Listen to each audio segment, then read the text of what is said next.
Umugabo wanje bari bamutwaye ejo ku mitingi aje agiye kurenyo. Bamurekuye se?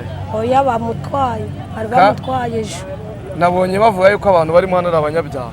Bari bamutwaye. Nawe ari muri abo ngabo? Oya. Bari bamutwaye ejo. Shefu yari yamuhanye aragamba none ko ndakibi cyo mvite nawe. Ko imbaga mwiza none umdwari iki? Yagira ikibazo. Reka tubasuhuze bakunzi ba Impara Media Rwanda. Nicyo gihe ngo tubagezeho bimwe mu biri kuvugwa mu burasirazuba bwa Repubulika Iharanira Demokarasi ya Kongo, aho umutwe wa M23 ku bufatanye n'inzego zo mu buyobozi bw'ibanze bakoze umukwabu mu rwego rwo guhashya abagizi ba nabi bica abaturage, aho bafashe ibikundi bigiye bitandukanye birimo abo muri FDLR, FARDC na polisi ndetse na Wazalendo. Bafashe rero muri FARDC bangana na 18, abo muri polisi 9, FDLR 34, Wazalendo 38. Bari bafite rero ibyangombwa by'ibihimbano, aho bagendaga bihishahisha mu baturage bagahungabanya umutekano nk'uko bivugwa n'umuvugizi wungirije wa M23 Oscar Barinda, nk'uko yabiganirije itangazamakuru ryari riri hariya Igoma kuri stade, aho aba bose abafashwe ariho bafungiwe ndetse bari guhatwa ibibazo. Nyuma yaho haje igikundi cya bamwe mu bafitemo imiryango, harimo abagore bafitemo abagabo basaba ko bahabwa abagabo babo, ndetse haza n'abapapa bafitemo abana babo bafatiwe muri iyo mikwabu badasobanukiwe neza icyo igamije. Bakavuga ko rero ko abayobozi bo mu nzego z'ibanze bagiye babibeshyaho bikarangira bagejejwe hano kuri stade nk'uko aba baturage babivuga, ndetse bagiye babigaragariza itangazamakuru ryari riri hariya kuri stade y'Igoma.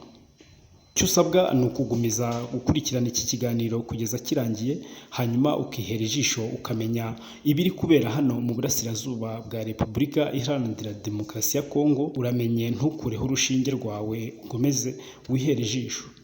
Abana kuva ejo nabashatse babuze baje kutubwira ngo shefu niwe watanze. Chef de quartier. Yabatanze kubera iye mama. Ngo yabatanze ngo nabasore bafite kiburi. Bakunze kubasuzugura. Niba basumye agacupa bakabima bikazana rwaserera mu muryango. Ntabwo babaga muri Wazalendo se? N'abaturage. Ntabwo bigeze abapolisi? Ndibigeze n'igisirikare ndabakiza. Ubundi se uki batifatikanyije na M23 ngo bajye mu gisirikare cyaje? Bana bacu bakunze gisirikare. Bakunze kubana n'abantu bagakora akazi kabo k'imirimo y'amaboko. Ko waje hano kuri stade dore waje mu biki? Umugabo wanje bari bamutwaye ejo ku mitingi aje agiye kurenyo. Bamurekuye se? Oya bamutwaye. Bari bamutwaye ejo. Nabonye bavuga yuko abantu barimo hano abanyabyaha. Bari bamutwaye. Nawe ari muri abo ngabo? Oya. Bari bamutwaye ejo. Shefu yari yamuhanye aragamba none ko ndakibi cyo mvite nawe. Ko imbaga mwiza none umdwari iki? Twewe M23 dufite umutekano mwiza n'abayobozi ba M23. Ndari abantu babi. Bono bavugisha ukuri kandi bagashakisha ukuri mu gihe. Rero aba ba FDLR n'abari abanyarwanda nabo turashaka kubasubiza mu gihugu cyabo cy'igituranyi cy'u Rwanda. Rero mu minsi iri imbere muzabona bageze hariya ku mupaka bari gutaha. Aba Wazalendo, aba ba FARDC muvuga ko bisha abantu, ubutabera bukaze gute ku buryo umuturage ashobora kuba twabonye ubutabera nyuma yuko babitwiciye abantu? Ikintu cya mbere kwari kubahagarika ubwicanyi, nibyo twakoze umunsi. Ubutabera burahari, rero hari inkiko zirahari, tuzabashyikiriza inkiko baburane, buri wese abaturage bazaza kurega, bazaza kubahamya, gutanga ubuhamya. Abaturage bapfa, harabatakaje abantu, harabatakaje ibintu, aho bose bazaza gutanga ubuhamya mu nkiko. Dogita, harabari kuvuga bati twebwe batubeshyeye, twara abahinzi b'imbuto n'imyaka muri Kongo. Ntimushobora kuba muri gukora izi patrols zanyu ariko ugasanga harabagenderamo mu kigare? Urumva iki gikorwa cyo gushaka abagizi ba nabi, hari abantu baba bapfuye.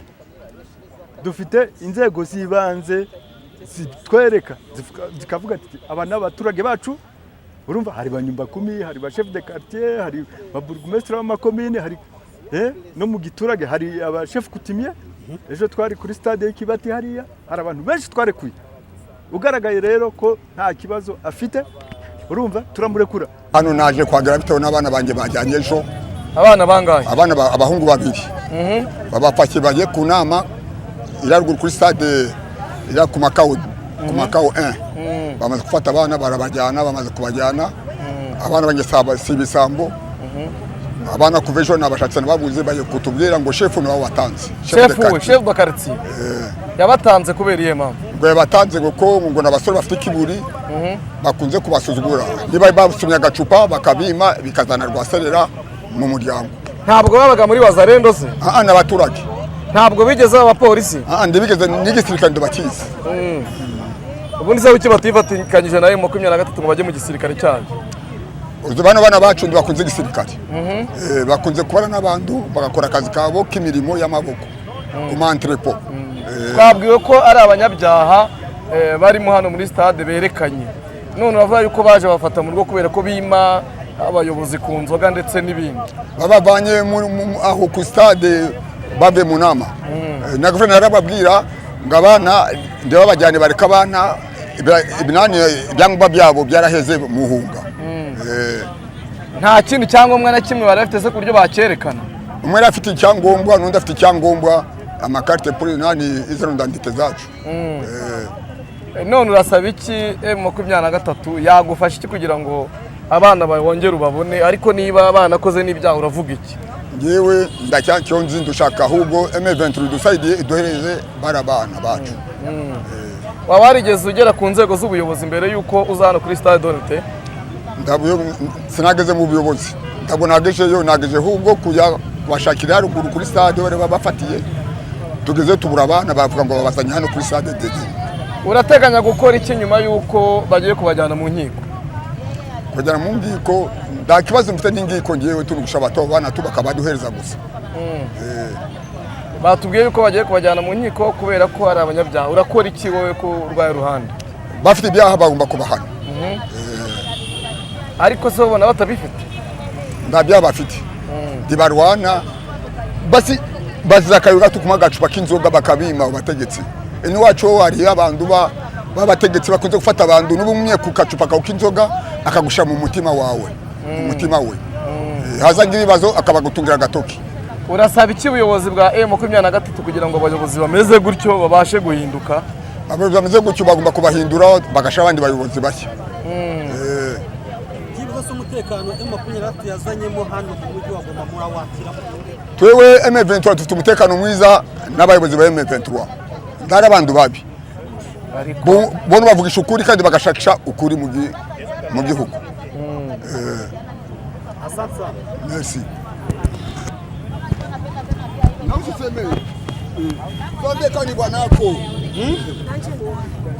Witwa nde? Nitwa Faraji. Ko waje hano kuri stade Dorte waje mu biki?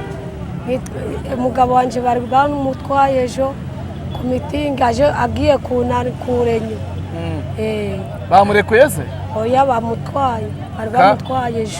Nabonye bavuga yuko abantu barimo hano ari abanyabyaha. Bari bamutwaye. Nawe ari muri abo ngabo? Oya. Bari bamutwaye ejo.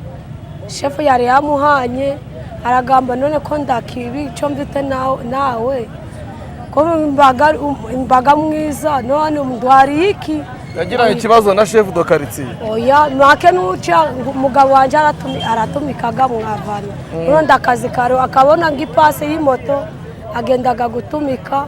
Imana ikamufasha akabona ngo urufaranga kama agiye mu botike akanywa ngakayoga. Umushefu akaza ngo imbakayoga kama akamubwira none se amafaranga yari. Umugabo wanje akagamba buno ndo twabonye amafaranga nibyo bari kumuziza. Ndakindi manake bari bamutwaye ejo ku stade. Urasaba iki M23? Gushaka bamumbereza. Kandi bavuga ko yakoze ibyaha. Mana ko ndabyabyo yarakoze mana. Mu gihe yaba yarakoze ibyaha wumva byagenda bite? Yewe umva yewe ni mwe bushobozi bwose. ni mwewe ubushobozi bwose. nibo bushobozi bwose. Ni mwewe ndabyo yarakoze pe. Ndabyaha abashefu barikoza barakora abantu b'abandi ndakibazo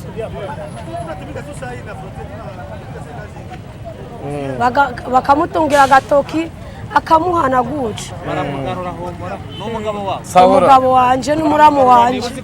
Sawa. Ndamakosa we umuyobozi yamushokera. Umuyobozi waho mutuye. Ni mu Kabudongo. Niba muzi gendo bimubwira aramugabo. Yego. Sawa.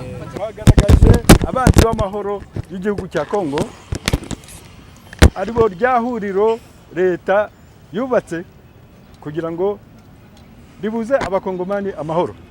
Twaberetse rero ibikundi byinshi, twaberetse FARDC iri hariya, twayiberetse n'abasirikare 18, twaberetse Police Nationale Congolaise ni 9, twaberetse FDLR hariya ni 34, twaberetse abawazalendo ni 38, twaberetse abakriminelle ni ukuvuga abantu bari kwica abakongomani buri joro. Muzi ko biriya bintu byahozeho mbere yuko tuza mu mujyi wa Goma, abaturage badutabaza bati turashize, ababicaga ni bari barabafataga icyo gihe bakongera bakabarekura. Umuturage bahaga inimero yo gutabaza, yahamagara iyo nimero agasanga iri muri saro ye. Ni ukuvuga bariya bantu bari batangaga amafaranga muri polisi ya Kongo no mu gisirikare cya Kongo bagakorana. Urumva bagakorana mbese bakabaresikira intwaro babatse bakazibasubiza, arizo n'izingizi mwabonye ahangaha. Kwerekana abanyabyaha bangana gutya nibishobora gutera impungenge abantu bagendaga mu mujyi wa Goma, bikaba byagabanya urujya n'uruza rw'abaza hano. Oya, ahubwo barishimye cyane, barishimye yuko kuva twagera muri uyu mujyi barabohotse.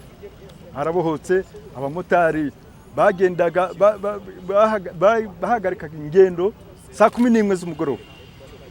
Ubu ngubu rero baragenda amasaha 24 ku yandi, bagatwara abaturage bagakora imirimo yabo yose.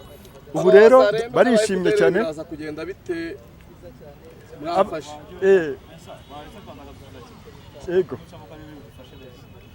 Ego twebwe gahunda ihari ni ugusubiza buri muntu mu gihugu cye. Mwabonye ko abacancuro b'abanyaburaya twabashuje iwabo, mwarabibonye neza. Mwabonye ko SADC Sami RDC bari gusubira iwabo. Twarabangirije ku nkomere zabo, kubapfuye ku mirambo yabo niyo yabanje, hakurikizaho inkomere, hakurikizaho abadamu bafite amada basamiye no ku rugamba, hakurikizaho noneho abasirikare bazima n'ibikoresho byabo. Ndakeka mubibona muri munsi biratambuka bica mu Rwanda bigira ngo bikomeze bijye mu bihugu bakomotsemo, ari byo Tanzania, Malawi na Afrika y'Epfo. Rero aba ba FDLR n'abari abanyarwanda nabo turashaka kubasubiza mu gihugu cyabo cy'igituranyi cy'u Rwanda. Rero mu minsi iri imbere muzabona bageze hariya ku mupaka bari gutaha. Aba bazarendo, aba ba FARDC muvuga ko bisha abantu, ubutabera bukaze bute ku buryo umuturage ashobora kuba ati twabonye ubutabera nyuma y'uko babitwiciye abantu? Ikintu cya mbere kwari kubahagarika kubagwicanya, nibyo twakoze umunsi. Ubutabera burahari rero, hari inkiko zirahari, tuzabashyikiriza inkiko baburane, buri wese abaturage bazaza kurega, bazaza kubahamya, gutanga ubuhamya. Abaturage bapfa, harabatakaje abantu, harabatakaje ibintu, aho bose bazaza gutanga ubuhamya mu nkiko. Dogita, harabari kuvuga bati twebwe batubeshyeye, twara abahinzi b'imbuto n'imyaka muri Kongo. Ntimushobora kuba muri gukora izi patrols zanyu ariko ugasanga harabagenderamo mu Kigare? Urumva iki gikorwa cyo gushaka abagizi ba nabi, hari abantu baba bapfuye. Dufite inzego zibanze zitwereka zikavuga ati aba n'abaturage bacu. Urumva hari banyumba 10, hari ba chef de quartier, hari ba bourgmestre b'amakomine, hari no mu giturage hari aba chef coutumier. Ejo twari kuri stade y'Ikibati hariya, hari abantu benshi twarekuye. Ugaragaye rero ko nta kibazo afite, urumva turamurekura n'ubu twabanje gukora ijonjora rikomeye cyane kuva saa 8 z'ijoro duhagaze turi kubajonjora aba rero bahamwe n'ibyaha aba byagaragaye ko bafite uruhare mu byabaye. hanyuma dr turebe muri izo operasiyo mukoze mu minsi hehe mu bitatu mugaragaza abantu igikorwa gikomeza umujyi wamaze kuba sekurize mwamaze gukuramo abo bantu cyangwa muracyakomeje? turacyakomeje tukagenda dukorana assessment noneho tutibimeze bite ariko muzi neza ko ejo bundi hari umuryango umwe bishe bakarangiza hari haruguru y'ikibuga cy'indege mu Munigi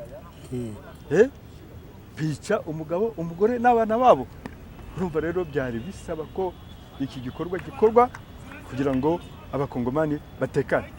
Ubu ni ubutumwa mushatse gutanga kuri guverinoma ya Repubulika Iharanira Demokarasi ya Kongo, amahanga yo murayabwira iki? Amahanga turayabwira ko abakongomani twahagurutse kugira ngo tugarure umutekano, amahoro n'umutekano ku bakongomani bose ndetse n'abandi bose bashaka kugenderera igihugu cyacu. Nyuma y'ahangaha amahoro n'umutekano abonetse n'ibikorwa by'iterambere noneho. Mwabonye ko twatangiye kubaka umuhanda wa Sake Masisi. N'indi mihanda, umuhanda wa Goma, Rubero, Beni nawo uzakorwa mu minsi itaha. Goma, Sake, Warikale byose biri muri gahunda. Goma, Kichanga, Mweso, Nyanzare, ugakomeza n'iriya Kibirizi ukazagera Kanyabayonga. Byose biri muri gahunda. Turashaka ko Kongo yacu tuyubaka kandi izubakwa n'abakongomani. Murakoze cyane. Muvuze ku byerekeranye n'iterambere, nibuka ko hagati y'u Rwanda ndetse na Repubulika ya Demokarasi ya Kongo bagiye gusinyana amasezerano yerekeranye n'umutekano n'iterambere. Nka M23 mwibona he mwara amasezerano? Twe turabakongomani, iyo uvuga Kongo turimo. Uvuga Kongo turimo, niba hari imishyikirano ibiganiro hagati y'ibihugu, natwe turi mu biganiro hagati nk'abakongomani, hagati yacu AFC M23 na leta guverinoma ya Kongo. Bivuga ko namwe muzabyungukiramo cyane yuko mu by'ibihugu byumvikana harimo nk'urugero, harimo ikibazo cya FDLR. Umva se FDLR zivuye hano zikaturekera amahoro nta nyungu tubifitemo, noneho n'impunzi zacu zigataha kuri gakondo yazo. Urumva tubifitemo inyungu nyinshi cyane z'umutekano n'iterambere. Urumva yuko icyo gihe tuzasubira iwacu Masisi, dusubira iwacu muri Rucuru, za Karehehe, dutangire twongera duhinge, twongera twubake, duture, dutunganira. Mwavuze ku kibazo cy'ubutabera ko aba criminel muzabashyikiriza inkiko, ariko abantu baribaza ku byerekeranye n'ubwunganizi kugira ngo uburenganzira bwabo bwubahirizwe, babone ubutabera buboneye, bizagenda bite? Hano hari abanyamategeko, hari abunganizi nyine, hari abavoka benshi, hari bafite na za ntuzaza amashyirahamwe yabo y'abavoka arahari hano, bazabafasha babunganire kugira ngo babone ubutabera bubakwiriye.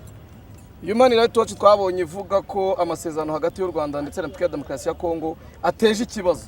Utubwiye yuko mufite inyungu mwara amasezerano, ni icyo wayisubiza? Human Rights Watch bafite izindi gahunda zabo. Iyo bavuze ngo niba tugiye gufatanya ndetse tugafatanya n'ibihugu bituranye kugira ngo dushakishe ziriya FDLR zitaha iwabo, bo baraza ngo ni ikibazo cya droit de l'homme. Urumva abantu bari kwica abakongomani bamaze imyaka 30 kuri ubu butaka, bahawe rugari na leta ya Kongo, barasoresha. Sinzi niba mwabonye uriya musore hariya yarari kuri barriere yo gusoresha, yabyivugiye asoresha. Umukongomani yashaka kujya mu murima we agasorera umunyamahanga. Ibyo bintu byabaye hehe? Urumva nibo bayogoje kino gihugu, bacyangirije bakuriye gutaha iwabo. Murakoze cyane Dr. Et l'idéologie génocidaire, puisque l'FDLR, c'est l'idéologie en soi. C'est comme le nazisme. Donc c'est l'idéologie. Et si la communauté internationale, il y a des gens, d'autres pays qui soutiennent ces gens, ça fait mal aux Africains, nous sommes des Africains, ça fait mal. Puisque lorsqu'on tue, on fait les génocides dans un pays, le Rwanda, c'est un problème universel. On peut réfléchir, on pense à une aventure que l'on avait vue à la télévision, où on prenait un chien d'un blanc et un chat d'un blanc, on mettait ça dans l'avion et on laissait un enfant rwandais être décapité. On prenait même des nounous, on a oublié les nounous, vous connaissez les nounous, non? Les poupées des enfants, des blancs, on les mettait dans les véhicules, ça montait dans l'avion, alors on laissait... Non, ça fait mal. Donc, en fait, c'est ça. Mais puisque ce sont des preuves tangibles aussi, nous allons garder ça. Le porte-parole politique est là, gardez ça d'abord. Avec... donnez ça là-bas. On garde ça. Ok, donc c'était ça pour aujourd'hui. Merci, je vous remercie. Comme si quelqu'un qui soutenait Hitler, ou bien un Mussolini, ou bien qui encore, un Pol Pot. Soutenir le gouvernement de Tshisekedi, c'est soutenir ces gens, les FDLR, qui appuient Tshisekedi. Et aujourd'hui, la ville de Goma continue à être meurtrière. Est-ce que non, il ne faut pas dire que ça continue à être meurtrier. Non. Il y a un grand changement depuis que nous sommes là. La population, quand même, dorme paisiblement. Et nous continuons à traquer ces gens, ces bandits. Et puis, enfin, la paix doit régner à 100%.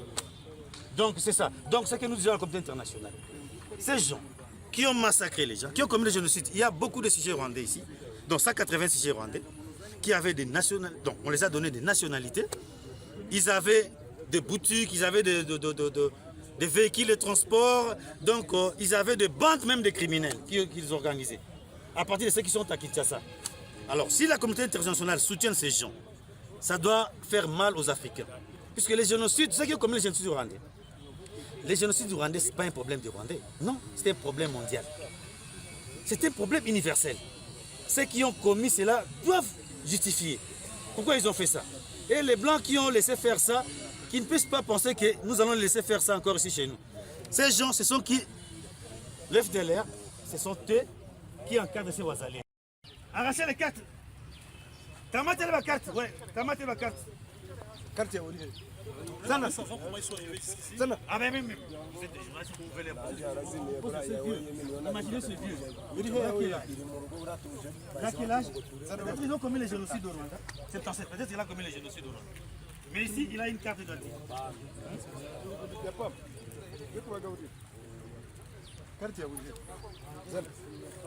Arrachez les cartes.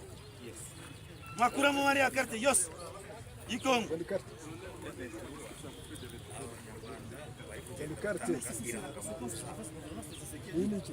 On donne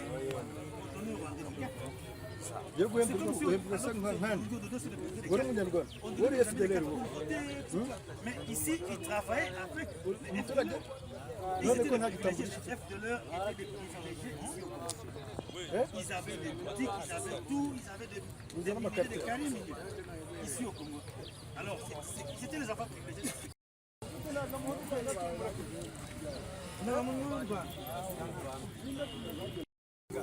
N'uyu muze musaza n'uyu musaza mucarano abasaza muze nawe carano bariya baze bose mucarano ASEAN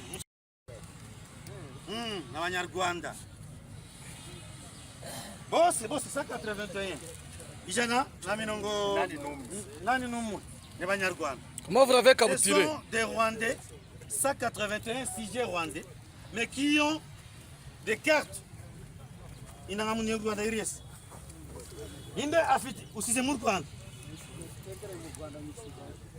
a laissé sa carte d'identité du Rwanda au Rwanda. Mais il a une carte d'identité comme Ninda Fite, il n'a pas de Rwanda. Ninda Fite, il n'a pas de Rwanda. Rwanda. Ninde afite inangamuntu y'u Rwanda. Komine ya Muturani. Okay. Mubabaze na kibazo. Sasa mara. Warwanaga muri Sudani Foka. None se kwaje muri Kongo. Ari banyarwanda. None se umusaza hano afite imyaka ingahe? Y'umunyarwanda ari yana. 78. Ninde se? Ninde se? Uriya muze nabone uriya muze. Sema kazini kupigia. Hapana. No. Okay. Sasa ile ndio sila hii yabo yote mnaona ici. Sasa tuende sasa kikundi iko ya 181 Rwandais. Oh, mais ndio wanasema si ya vita. Sila d'appui machine gun. Arme d'appui. Une arme d'appui. Donc ndio inangamuntu iko. Okay, tunataka wauliza bote biko na carte d'identité ya Kongo bashimamishe yule. Muzisore makarita yanyu. Musore makarita hiyo zanu hii Kongo n'u Rwanda. N'u Rwanda. Yose. Carte ya Kongo n'u Rwanda. Shira ijuru we. Mushira makarita yenu ijuru. Buri wese